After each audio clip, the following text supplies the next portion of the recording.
I think theology's for the clergy. I just believe in Jesus. Certain hermeneutics of eschatology demand an exegetical approach. I think you shouldn't question what you were taught in church. Isn't that blasphemy or something? Theology. Unplugged. Okay, we are back for Theology Unplugged. Welcome. It is great to see you. Great to have you.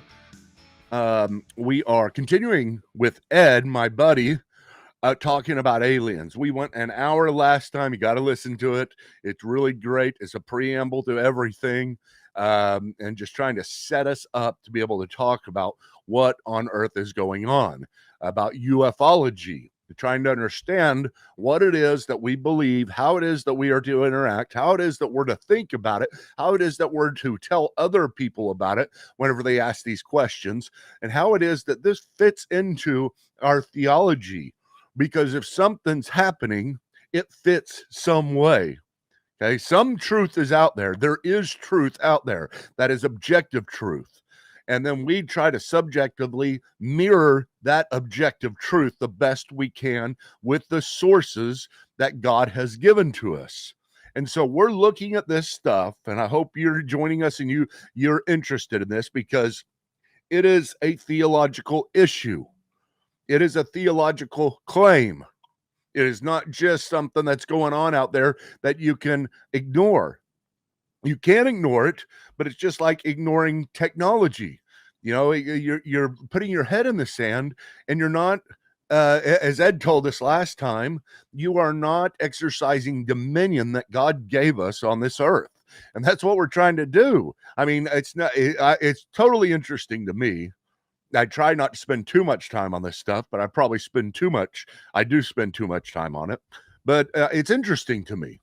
And I want to learn. I want to fit things in my theology. I want to teach. I want to think about these things and be able to respond to people and give them some type of plausible understanding of how it fits within our worldview. But watch this, okay?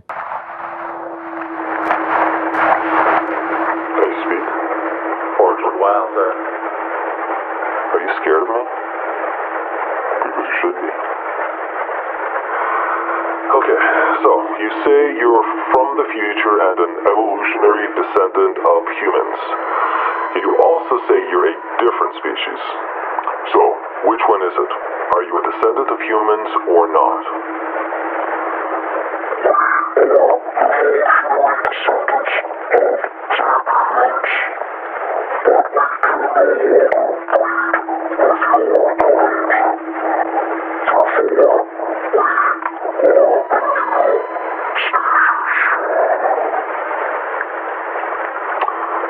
Then how do you know English?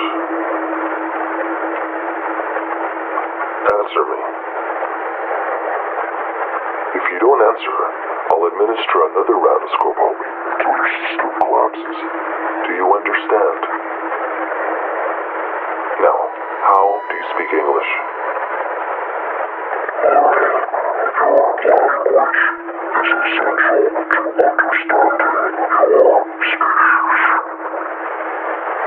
So you just picked up English, just like that. Because you're so smart, right?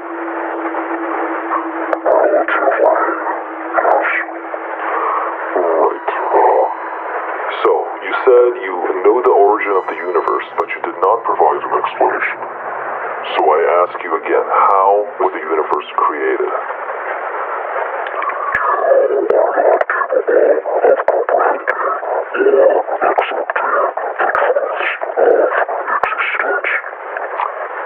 Answer the question.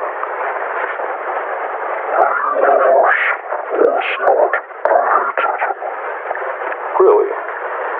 But you can't create something out of nothing. Sure it is. Only a creator can make something from nothing.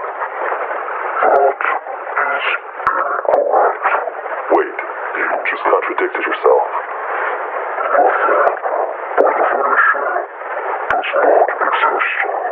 So? Since nothing cannot exist, what is left is existence. Existence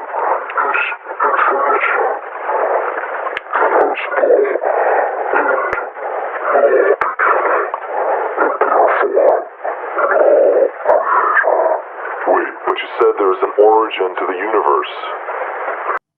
Okay, that video is a little bit longer.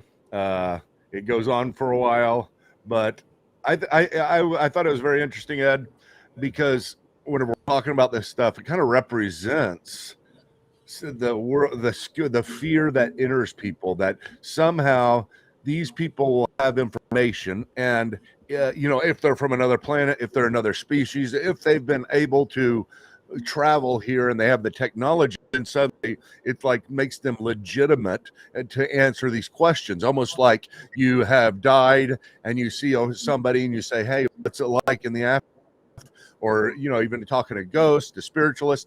And now this interview with this alien seems to be the thing that people may be scared of. What if an alien did come and you asked him these questions and he said what he said? You see what I'm saying? Isn't that interesting?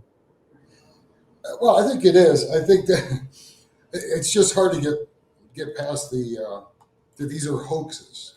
You know what I mean? But the conversation itself is interesting. But an alien, if it's an alien, it's another created being, right? I mean, in a sense. But I guess the hard part is technically, right? We use the word ET, right? Extraterrestrial.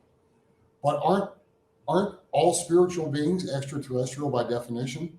They're not from here, right? They're spiritual beings. They're from heaven, or some are going to hell, right? So isn't all of that technically alien anyway? Yeah, I mean that's obviously a view that people can take. I guess maybe I'm trying to think through what are all the options. Option number one, these are people from other planets that have evolved. Okay, so that's the first one, and kind of whenever that video, it probably feels like that is what they are trying to communicate. They know those people and they're beyond us. Now that's option number one. Now option number two is that the government is lying. Option number three is that this is some type of demonic activity. Now you say it's something that is from a different dimension, possibly.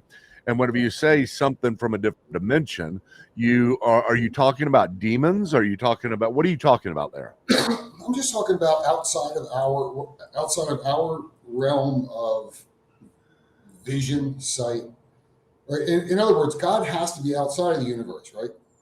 Yeah. He created the universe. So the spiritual beings, the sons of God, the hosts of heaven, angels, demons, whatever you want to call them, are outside of dimension. They can come in. We can't go out. Right? They do come they come in and interact with the world. The watchers that report back to God in Job and Zacharias are clearly sent by God. They report back to God. They report to him in heaven. That heaven. Now, whenever you say the watchers, that's probably something new to people. A lot of people, even Christians, have never really heard that. Maybe they passed through it in the Bible and didn't think much of it. But you said the watchers. What's that? You only see the actual words, really, I guess, in Daniel is where they're actually called watchers. But there's angels in Job, right? We always say it was Satan, right? But it was really the Satan, right? In the Old Testament, it's not a proper name in the Old Testament. But in the beginning of Job, what's Job do? God says, the sons of God are meeting, and Satan, goes to God, and God asks him, "What were you doing?" He says, "Moving to and fro." It's the accuser, right? The accuser. Yeah, it's the accuser, right. And but the point is, he says he's going to and fro on the earth, and basically checking out what's going on, and that's the beginning of Job, right? So he would, in that case, when I say watchers, I'm talking about like what is it, Zechariah? Look it up. It's 1:9, I think it is. My bad. 1:7-9. But basically, it says the angel who talked with me said to me, "I will show you what they are." Because he asked, "Who are these people on the horses?" He says, These are they whom the Lord has sent to patrol the earth.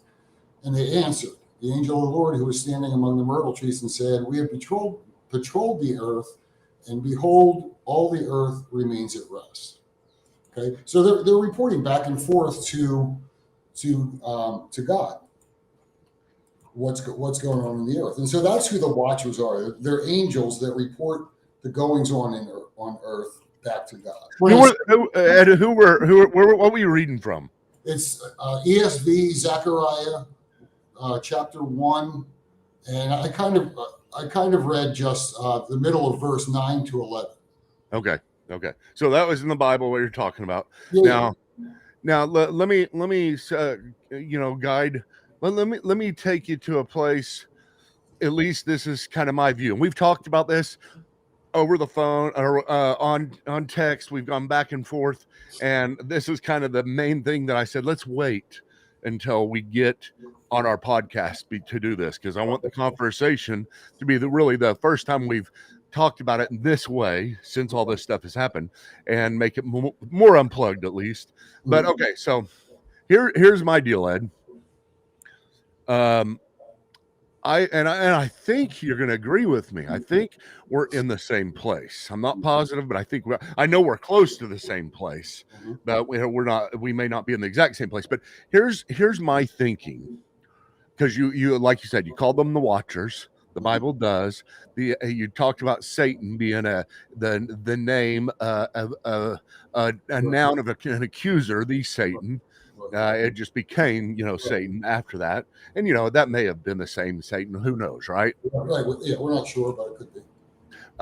But you've got him. You've got this group called angels, which also is a designation of what they do, not who they are, right? Right. It's not ontological. It's an office. It's a role, right? Yeah. Okay. So I think the mistake that we make probably... And you also got demons. That's kind of the way we put it. Somewhere you got people, animals, angels, demons. Those are our categories of higher beings, right. And that's the only thing we have. Yeah. So here's the deal. You come in and you say the Watchers. All of a sudden you say, well, what are the Watchers? And you say, well, the Bible talks about them, and you say, okay, they're just an angel, right? Here's my view. No, not necessarily.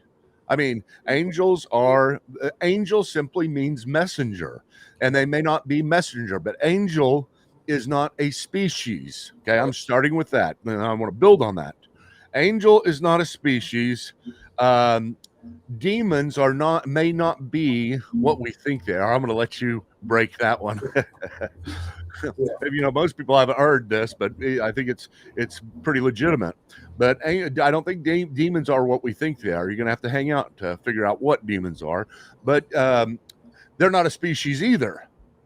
Well, they may be. They're actually, to me, qualify more for a species than angels do. But maybe they're not fallen angels. But so you've got this creation, and God talks about the host of heaven, and we automatically assume those categories: angels, people, animals, and demons. But what if God is doing a lot more than that? And he just didn't tell us, he did tell us some things, because he does have his counsel. He does have things that are going on that are weird, that don't fit within the worldview. In 2 Kings, I believe it is, whenever he calls and says, who will go down and be a deceiving spirit to Ahab. And, one of the people that were around him said, or one of the beings that were around him said, I'll go be a deceiving spirit, and, tell him, what it is that's going to mess him up. And so God told him to go do that. And so then you got all that. You just said it. Satan is walking around in heaven, or at least in front of God, in the dimension of God.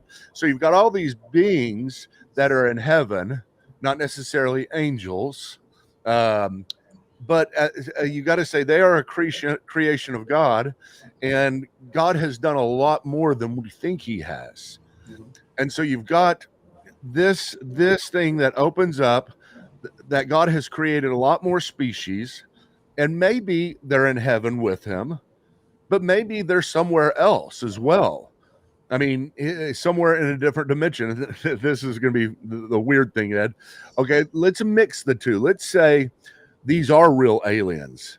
These are real people. They're not angels. They're not demons. Let me just put that out there for a second.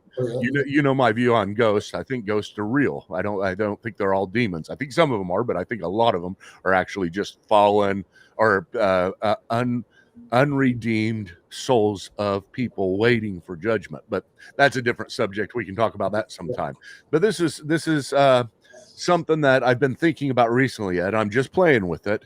So this is not necessarily my view, but it's one of the what ifs, and I like the what ifs. I think those things are the most fun to bring in because I like to expand my understanding of the infinite God, of our infinite God, who is inscrutable, who we will be learning about for all eternity, and then think he's doing other things out there. This is not it. We assume this is it. Now I do believe this. Let me start with this foundational element and put the nail, hang this up and it's staying there. I do believe there's something different about humans than all other species, simply because Christ became a human forever in order to redeem us. That is crazy. That I still can't believe that.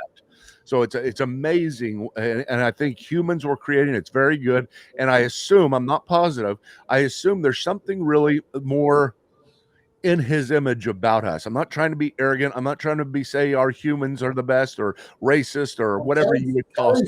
Barry said we're the best. What's that? Barry said we're the best humans. So. I didn't hear that. Carrie said we're the best? Yeah, she just posted on... Oh, there's Carrie.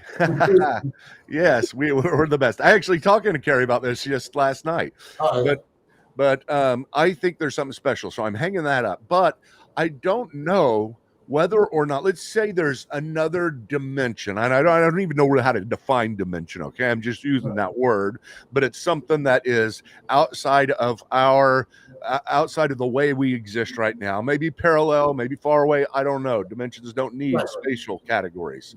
At least I don't think they do. I mean, we don't know this stuff. We're discovering, and it's interesting and it's fun, and I can't wait to hear more. And I think this is part of our discovery. That's why I get so excited about it. But what if there are other creation of God? And here's a weird thing I'm going to say, Ed. What if there's another creation of God that is somewhat like humans?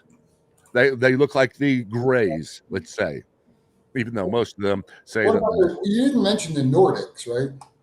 No. What are those? The Nordics are the tall, blonde-haired, blue-eyed ones. I think that's the last one I mentioned that I talked about that said they were humanoids. Yeah, they put those together sometimes. A lot of people call them the Nordics because I didn't mention the Men in Black. Yeah, I did mention the Men in Black because I said they were similar to that.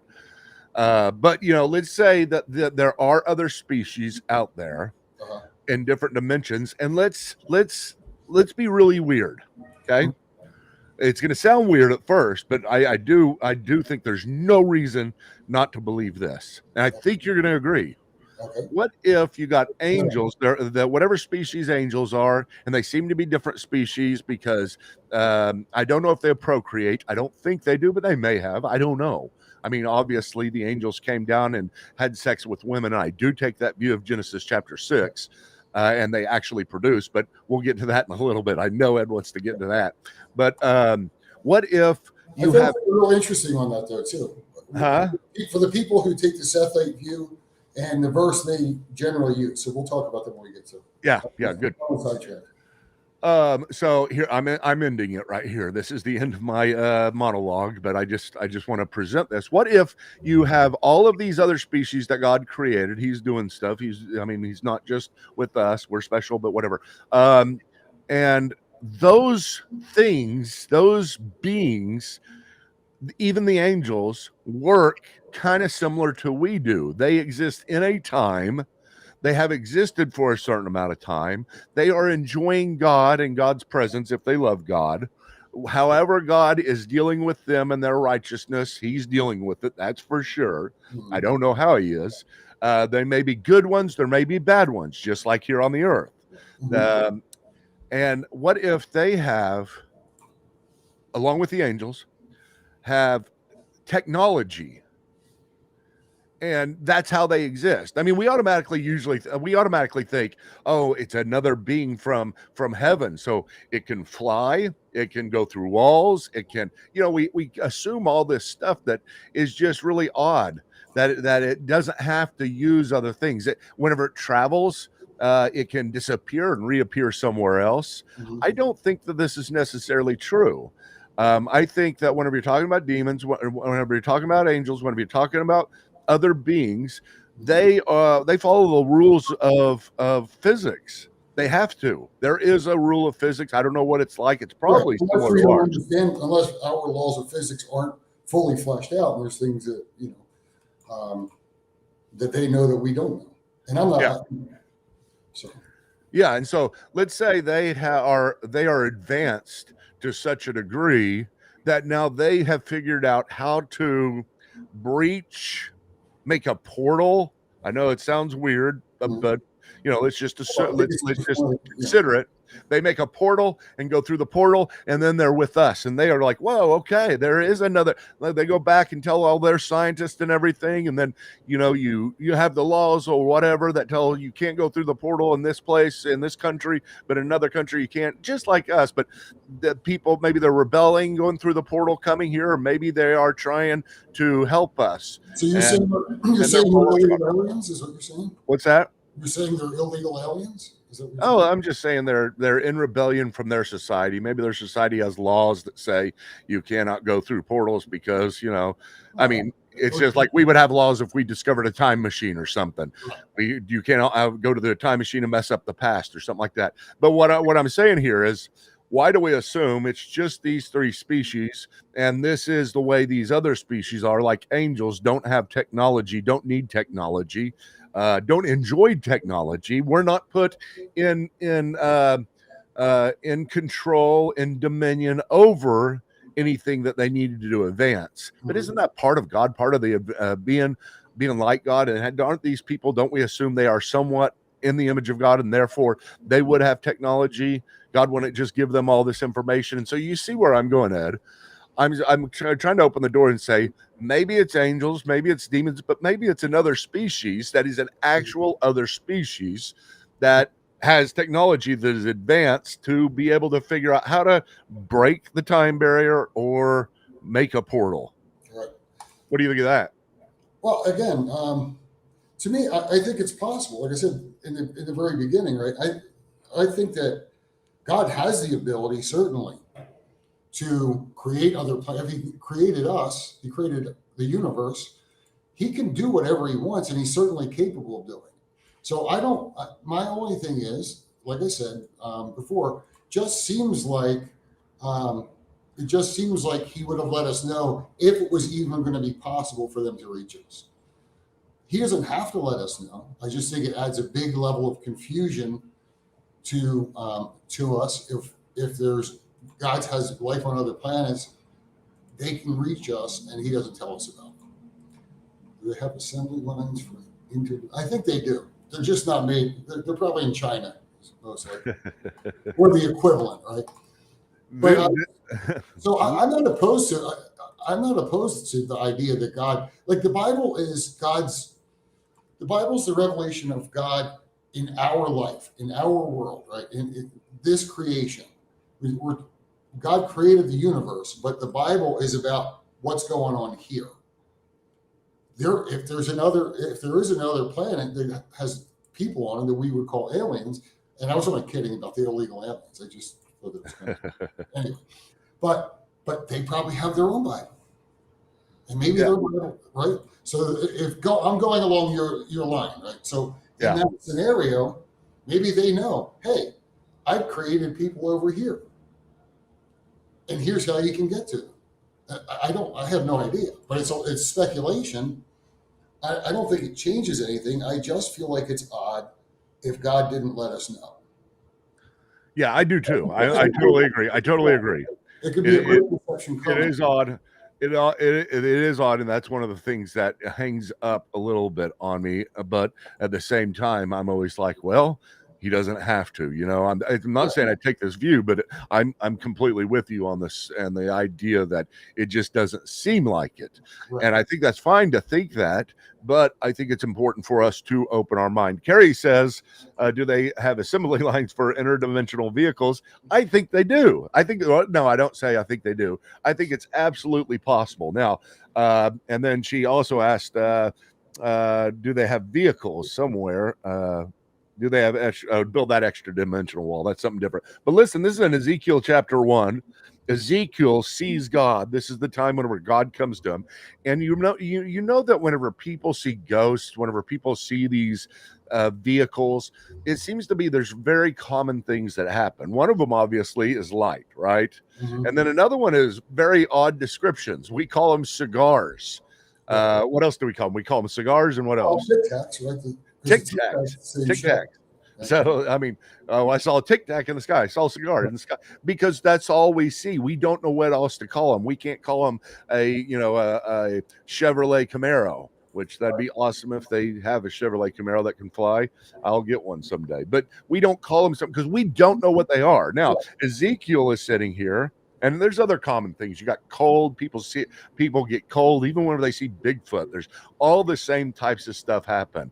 And what's interesting to me from a scientific standpoint and just observing is that these things always happen or almost always happen in places that there are high electromagnetic fields. The EMF is high. You can take a EMF reader and it goes off the charts. And so there's something about electromagnetism that they either produce or they need. That's the thing that it seems to be. I'm not saying that's my view. I don't know what's going on, but I do take the observations and I do take all the data that we have, and I have to say this is part of the data, and it makes me scratch my head. So having said that everybody sees kind of similar stuff, listen to what Isaiah says. And I'm not saying they're all seeing God, but listen to what he says whenever he does see God. He says, Ezekiel, I'm sorry. Yeah, thank you.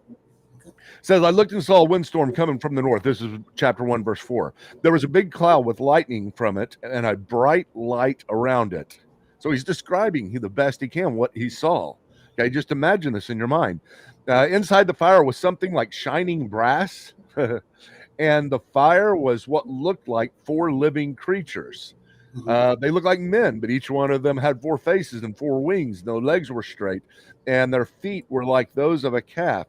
They shined bright as brass. Under their wings, their 4 sides were hands like a man's. Isn't this crazy? This definition that is just bizarre, right? Yeah, absolutely. So, I mean, he hasn't said that they were smoking cigars, but but the thing is, he's just describing something the best he can. And their wings touched one another. Their faces did not turn when they moved. Each one moved straight ahead.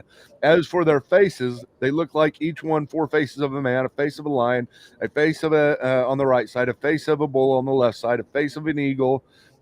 Such were the faces. The wings spread out above, and they had 2 wings touching one another, each one covering their bodies, and they went straight ahead. And the place where the spirit would go, they would turn without turning as they went, or they would go without turning as they went. But so he's talking about this thing just moving really crazy. Isn't it crazy? He's talking about how it jumped and did things that we can't understand whenever we're seeing these UFOs, how they move, the physics we don't understand, because they can be going 30,000 miles an hour and just immediately be going 30,000 miles an hour the other way. And so I'm not saying this is a UFO, but here's what I'm saying is that this is an object, it's unidentified, and he's describing it the best he can. And so it's a spiritual thing, but it's something that God is using to travel. Of course, God can appear and God can do whatever he wants, but we are ruled by the laws of physics until God comes in and miraculously does things to us. Philip, was transported from one place to another in order to spread the gospel. That was not because we have that power now. That's not because the physics have changed, just because God produced a miracle for that individual circumstance. Otherwise, he should have traveled. He should have walked. He should have gotten a horse, whatever, a camel. He usually would. And the idea is all of God's creatures probably have vehicles that they have to travel in. I don't know if they have to or not, because they're Just like with the story in Genesis, right? They took on human form to have sex with the women. Well, it doesn't say they took on human form. No, but I mean, if they had, they didn't. Did they put? It says they had sex with the women. Well, I know, but why do you say they took on human form to do that? Maybe they already had at least that capability within their species. I think that's a stretch. But anyway, I mean, they take on. You think mine is a stretch that say they naturally had this stuff, and yours is not a stretch that they came down here and morphed into having a penis? Yeah, when God and the two angels went to visit Abraham, right Yeah. before, and they ended up going to Lot, right? The two angels go to Lot, and they sat there and they ate and they drank with Abraham. Do you think that's their natural form? Yes, I do. You think that they're physical beings in the spiritual world? Yeah. Okay. I think there's some type of physicality to them. I don't know how to describe I don't know how to describe a non-corporeal being. I don't think that can exist in any universe because it's basically describing nothing. When we describe a spirit, it is somewhere. There is geography to it, some type of geography. It has some type of extension in space. And so therefore we can't just say spiritual as if, I'm a spiritual person and that means just this nothing, it's a different way of using spirit. I'm not saying I have a spirit. Whenever I say I'm a spiritual person, when we talk about having a spirit, we're talking about something, not just an invisible something, not just something that you can't see, but is otherwise everything like us or has its own shape, but you can't see it. That doesn't make any sense. So my thoughts here, and again, I mean, I may be talking about this with a raised voice and excited. It doesn't mean I know this for sure. I know your techniques. But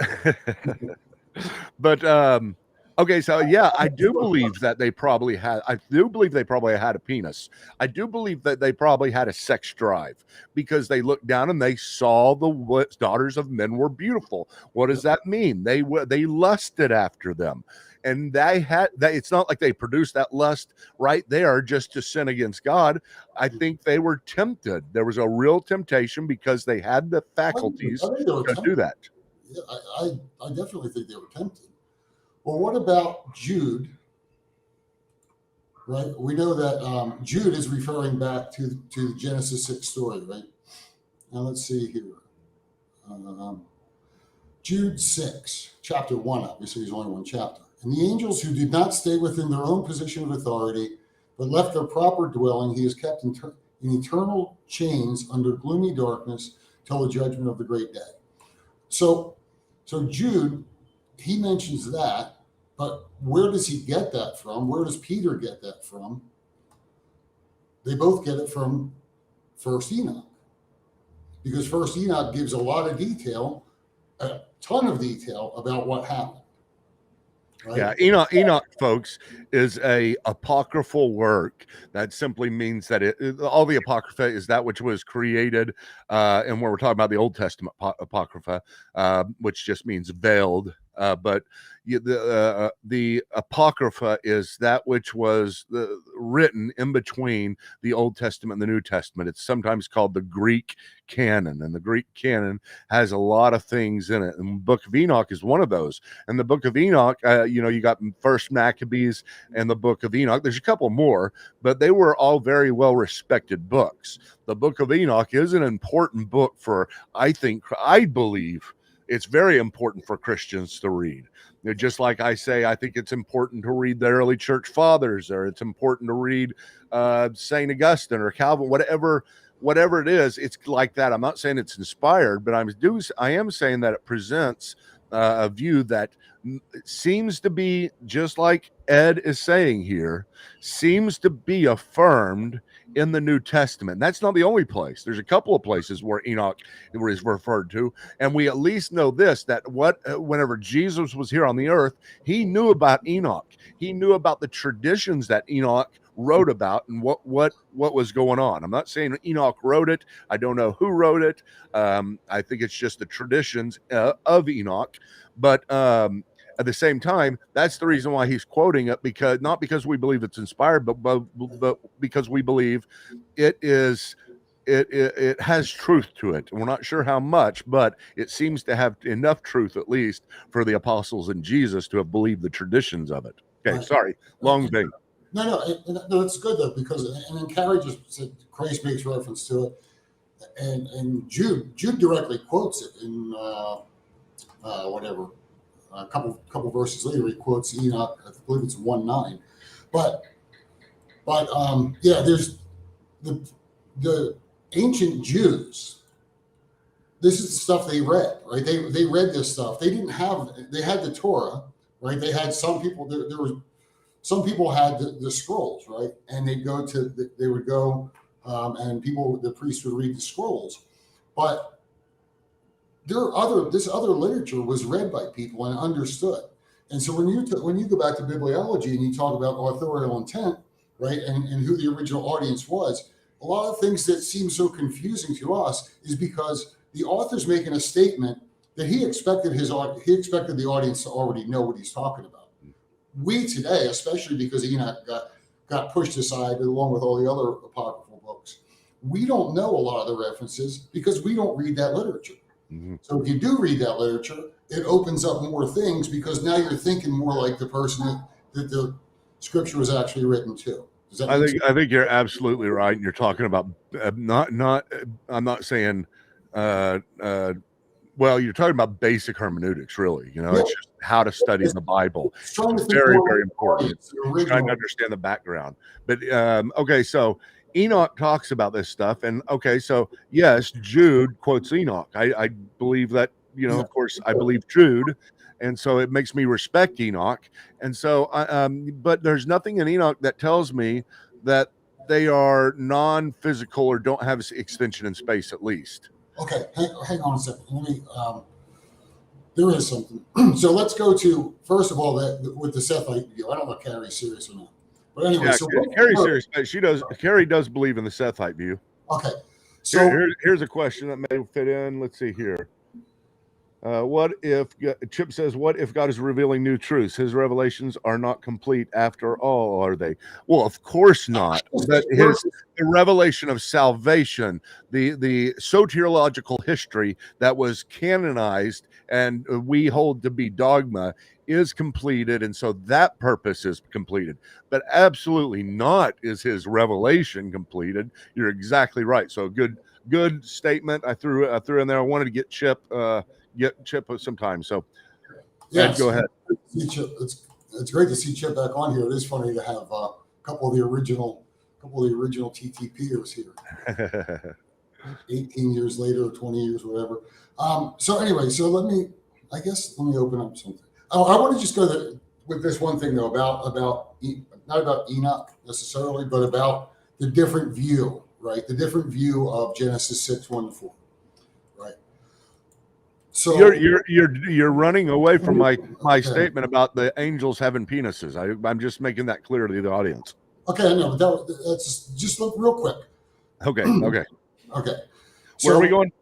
Okay, so where most people go when they say that Genesis 6:1-4 can't be true because the angels can't have sex is they generally go to Matthew, right? Yeah. 22, 29, and 30, right? And I'll read that real quick. I'm sorry, I have a cold, so my voice isn't very good.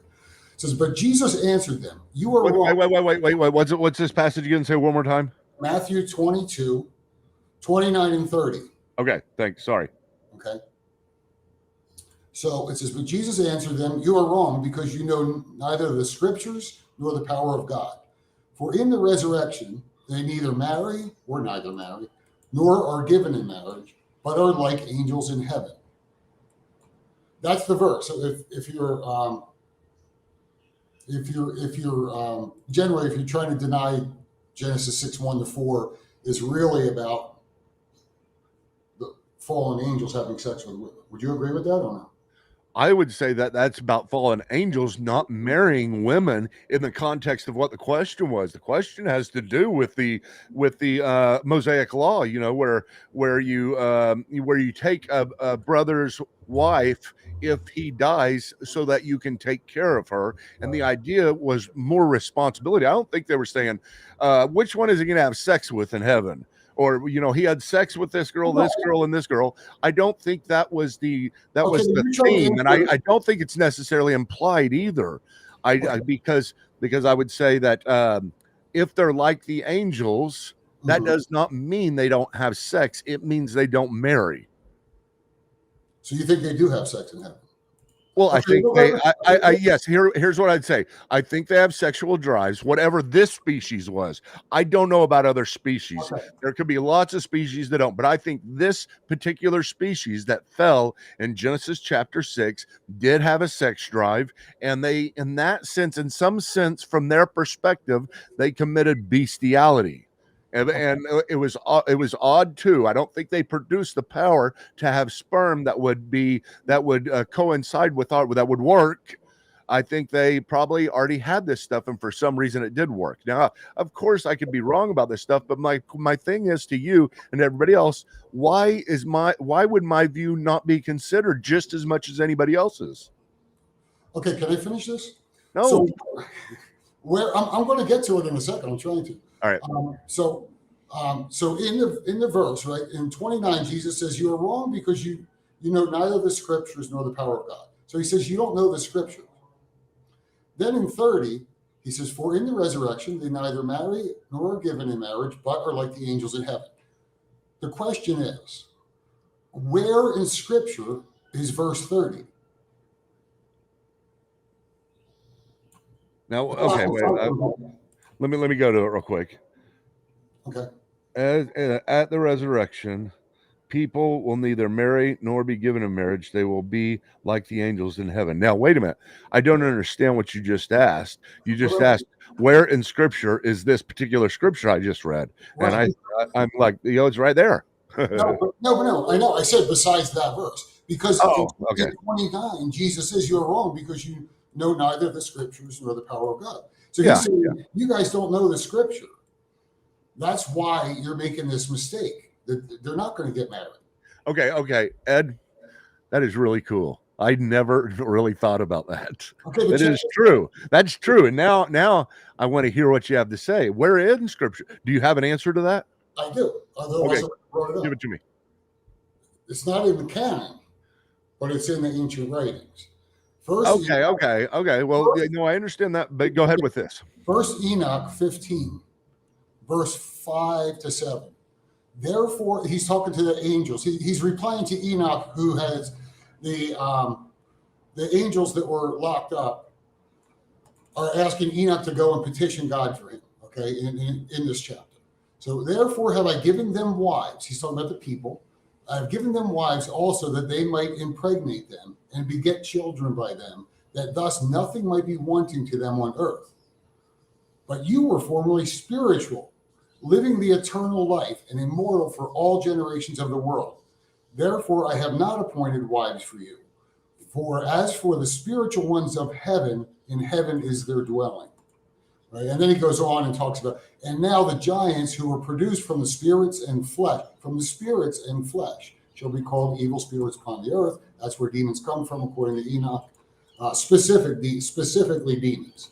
It's the disembodied spirits of the Nephilum. Okay. You said something really big. We are going to take that up again in just a moment, but go ahead with this. We're still on, do angels have penises? Okay. Well, I mean, how do you not see that in what I just read to you that they're I didn't even hear the word penis. Because how do you say something that you don't have? He's saying I'm not. I'm saying that says the same thing. They don't marry. And you said, I think you emphasized that they're spiritual beings. And okay, I would say this. I would say, what does that mean? Paul in Corinthians calls us, we're going to be raised with a spiritual body. Is it physical? Yes, it is. And so spiritual does not necessarily mean non-physical in those contexts. It means in concert with God. So that is what, in those contexts, I believe that's what it means. You are in concert with God, meaning you have a relationship with Him established, and you're set. We're going to have to agree to disagree on this because you like sex too much to be reasonable. I do, dude. I do, and I admit that, and I admit there's a very strong bias going on right now. But at the same time, honestly, I do say this. I say there's no reason. I had a podcast on this. There's no reason not to believe that there will be sex in heaven. There will just not be marriage. The only reason we say that is because of that particular passage. But I'm not saying I know what it is. I mean, who's the theologian that talks about this? He says something great. He says something like, you can compare sex down here to eating a potato chip compared to in heaven chocolate. And so there's something going to be like it, eating on both of those. I don't know. He said it better than I did, but it's just whatever it is, it's better in heaven. It's not like he gives us something that is special down here, very important for establishing a relationship and something that's incredibly intimate. And then he says, nope, you don't get that. I know it was really great down there, and it may have been one of the greatest things that connected you because relationships are so important, but I'm not giving you anything like that now. So I think in heaven there will be sex. I do believe we will have penises. I can't tell you how it's going to work out, but it will work out somehow. I say I do believe. Why couldn't there be? And it's something that I think we've built a box in that maybe is outside of that box. And I think the angels in Genesis chapter 6 are an example of that these angels lusted. They had a reason to lust. There was something in their brain, chemicals in their brain, whatever it is that works like ours. And they said, those women are beautiful. I'm going to go down and have sex with them. We can empathize with the feeling of wanting to have sex. And therefore we say, well, they had to have built within them some way to fulfill this feeling, whether it was sinful or not. And they did. They went down there and had sex and had babies. Therefore, they had penises. Okay. Boom. Where's the mic? You convinced yourself, so. Okay. We'll agree to disagree on that. But I think we are in agreement on this. Number one, and this is one of the important things that I think you have to establish. Me and Ed, I think we do agree, right, about Genesis chapter 6, that those were really spiritual beings. Yeah. They were really spiritual. Yeah, they were angels. Right? Yeah, or fallen sons of God. Yeah, I don't know if they were angels. No, that's what I mean.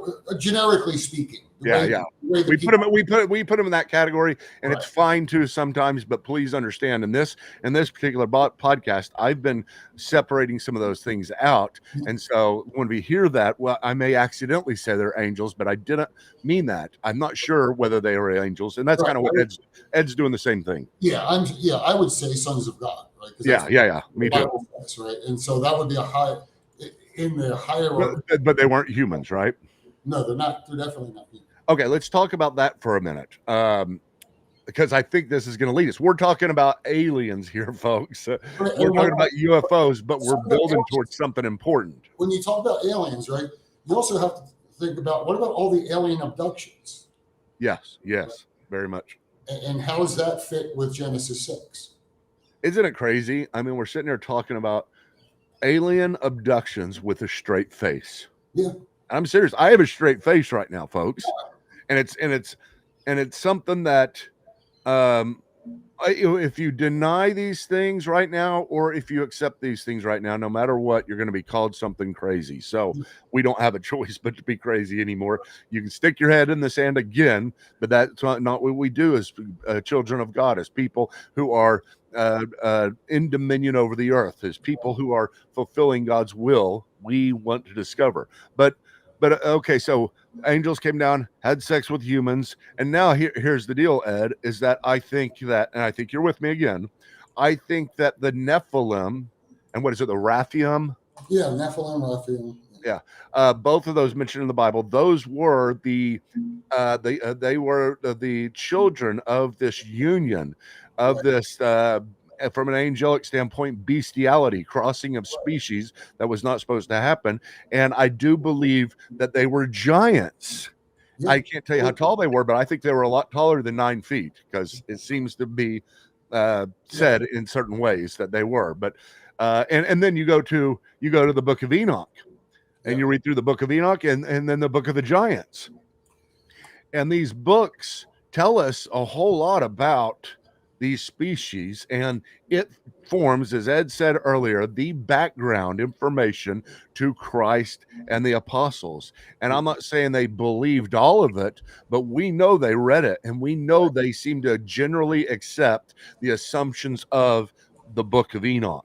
And that is incredibly interesting, folks. It's something that's so important for just your understanding of the New Testament in general, but also for what we're talking about here right now, because I think it has relevance. Yeah, absolutely.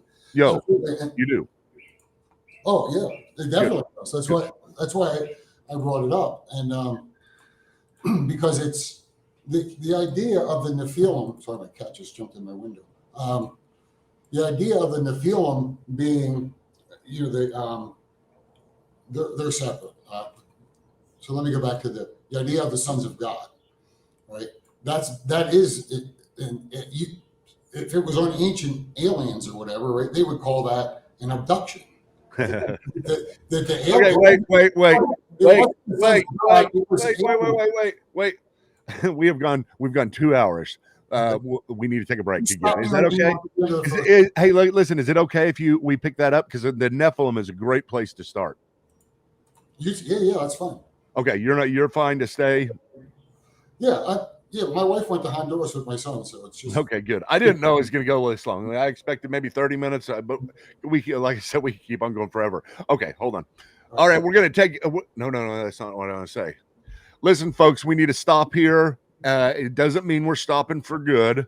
We've got more to talk about, and we're going to pick it back up talking about the Nephilim next time and what they are. And you won't believe what we say about them, about the Nephilim, and what we do both. I think both of us would agree, we're pretty sure is correct. These Nephilim were much more than you think they were. We'll see. You have to wait, or you have to join us next time for that. Thank you for joining us this time. Don't forget to subscribe. Don't forget to go to my Patreon page, Patreon/C Michael Patton. You can find me just about anywhere just by putting C Michael Patton. Twitter, Facebook, Patreon. Just put that in, and then you can find me. Subscribe there. Become a member and help us out. That would be really great. Ed, I will see you in next time. Thank you for joining us.